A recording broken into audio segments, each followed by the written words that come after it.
Hello दोस्तों, आज हम सुनेंगे पिता और पुत्र की दिल छू लेने वाली कहानी। एक बार मनोरंजन नाम का एक बूढ़ा आदमी था जो अपनी पत्नी के साथ गांव में रहता था। उसका एक बेटा था जो काम के दौरान गांव से दूर एक शहर में रहता था। मनोरंजन अपने बेटे से मिलना चाहता था, इसलिए उसने अपने बेटे से मिलने के लिए शहर जाने का फैसला किया। वह अपने बेटे से मिलने के लिए बहुत उत्साहित था, लेकिन दुर्भाग्य से किसी और ने घर का दरवाज़ा खोला। मनोरंजन ने अपने बेटे के बारे में पूछा तो उसे पता चला कि उसका बेटा उस घर से चला गया है और अब किसी अलग जगह पर रहता है। मनोरंजन बहुत दुखी हो गया। कुछ देर सोचने के बाद उन नए घर वालों ने अपने बेटे का कार्यालय का पता मिला। उसने उनका शुक्रिया अदा किया और उनके अपने बेटे के ऑफिस चला गया। मनोरंजन कार्यालय पहुंचे और स्वागत समारोह में अपने बेटे के बारे में पूछताछ की। वह रिसेप्शनिस्ट ने अपने बेटे को फ़ोन किया, उसे अपने पिता के आने के बारे में बताया। बेटा अपने पिता के आने से बहुत खुश हुआ और उसने तुरंत रिसेप्शनिस्ट से अपने पिता को अपने कार्यालय में भेजने के लिए कहा। जब मनोरंजन ने कार्यालय में प्रवेश किया, अपने पिता को सामने देखते ही उसके बेटे की आंखों में आंसू भर आए।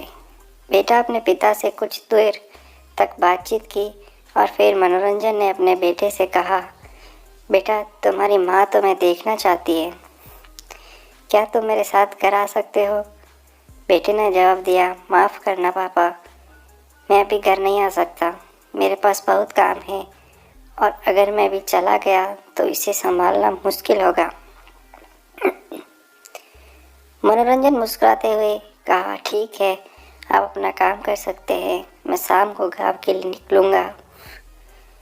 बेटा उदास हो गया और अपने पिता को कुछ दिनों तक उनके साथ ही वहाँ रहने का अनुरोध किया, लेकिन मनोरंजन ने यह कहते हुए मना कर दिया, जब आप अपने काम में व्यस्त हो तो मैं आपको परेशान नहीं करना चाहता या आप पर बोझ नहीं बनना चाहता हूँ। आशा है कि अगर आपके पास कभी समय हो तो आप अपनी माँ के साथ मिलने आए और मुझे आपको देखकर बहुत खुशी होगी। मनोरंजन यह कहकर चला गया। कुछ दिनों के बाद बेटे को अपने काम से कुछ समय मिला और उसने अपने पिता के आने के बारे में सोचा। वह चिंतित हो गया और उस समय अपने पिता को अकेला छोड़ने के लिए खुद को दोषी महसूस किया। इसलिए उसने अपने कार्यालय से छुट्टी ली और अपने माता पिता से मिलने के लिए गाँव चला गया। लेकिन वह यह देखकर चौंक गया कि उसके माता पिता उसके घर पर नहीं थे। जब उसने पड़ोसी से पूछताछ की तो वह यह जानकर चौंक गया कि उसके माता पिता इस जगह को छोड़कर अब दूसरी जगह चला गए हैं। बेटे को पड़ोसी से नए जगह का पता चला और वह वहां पहुंचा। बेटे ने देखा कि वह जगह कब्रिस्तान की तरफ जा रही थी। उसकी आंखों में आंसू भर आए और वह डरकर धीरे धीरे उस जगह की ओर चल पड़ा। दूर से देखा एक हाथ उसकी तरफ लहरा रहा है। उसने गौर से देखा तो उसे पता चला वह उसके पिता हैं। वह दौड़ा और अपने पिता को गले लगा लिया। उसके पिता मनोरंजन ने कहा, क्या हुआ है, तुम रो क्यों रहे हो? बेटे ने कुछ नहीं कहा और अपना सिर नीचे कर लिया। मनोरंजन ने अपने आंसू पोंछा और कहा, तुम उदास क्यों हो, क्या कुछ गलत हुआ है?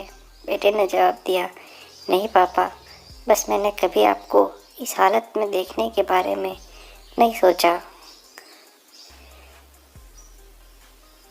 तुम यहाँ क्या कर रहे हो? गाँव में उस घर को क्यों छोड़ा? मनोरंजन ने उत्तर दिया, बेटा मैं तुम्हारी पढ़ाई के लिए कर्ज लिया था जो तुम शहर चले गए, लेकिन खेतों में नुकसान के कारण वह कर्ज नहीं चुका पा रहा था। मैं तुम्हारे पास गया लेकिन तुम पहले से अपने काम को लेकर परेशान थे और मैं इस समस्या का बोझ आप पर नहीं डालना चाहता था, इसलिए मुझे उस कर्ज को चुकाने के लिए अपना घर बेचना पड़ा। बेटा गुस्सा होकर बोला, लेकिन तुम मुझे बता सकते थे, मैं तुम्हारा बेटा हूँ। मनोरंजन ने जवाब दिया, बेटा मैं तुम्हें परेशान नहीं करना चाहता था, इसलिए मैं चुप रहा। मुझे बस हर वक्त तुम्हारी खुशी चाहिए। बेटे ने अपने पिता को गले लगाया और उस दिन के लिए माफ़ी मांगी। मनोरंजन ने जवाब दिया, माफ़ी मत मांगो बेटा, मैं तुम्हें देखकर खुश हूँ और मैं चाहता हूँ कि हमारे साथ कुछ समय बिताए। हम तुमसे बहुत प्यार करते हैं और इस उम्र में तुम्हें देखने के लिए हमारे लिए शहर जाना मुश्किल है। जब भी तुम्हारे पास समय हो बस हमसे मिलने आए। तुम्हारी माँ और मैं थोड़े समय के लिए तुम्हें देखने के लिए परेशान हो गए थे। तो गाइस, इस कहानी से हमें ये सीख मिलती है कि हमें माता पिता के लिए समय निकालें। जब उन्हें उनके बुढ़ापे में आपकी आवश्यकता हो, उन्हें पीछे मत छोड़ो, क्योंकि वे आपकी सफलता का सही कारण हैं। तो दोस्तों, आज की ये कहानी अगर आपको अच्छी लगी हो तो इस वीडियो को लाइक करें, शेयर करें और हमारे चैनल को सब्सक्राइब करें, ताकि हम ऐसी और रोचक कहानियाँ आपको सुनाने के लिए लेके आ सकें। Thank you.